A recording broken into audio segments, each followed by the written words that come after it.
আপোনাৰ নামেই আপোনাৰ শক্তি, তাক পৰিষ্কাৰ কৰি ৰাখক।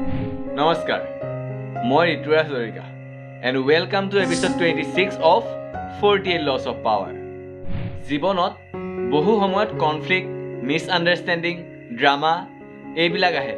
কিছুমান মানুহে সেইবোৰত জড়িত হৈ ব্লেম কৰে, ৰিয়েকশ্যন দিয়ে। কিন্তু পাৱাৰফুল মানুহে কি কৰে জানে? তেওঁলোকে নিজৰ ইমেজ কণ্ট্ৰল কৰে। তেওঁলোকে জানে সকলো ফাইটত ইনভলভ হ'ব নালাগে, সকলো কথাতে মাত মাতিব নালাগে আৰু সকলো চিটুৱেশ্যনত নিজকে ইনভলভ কৰিব নালাগে।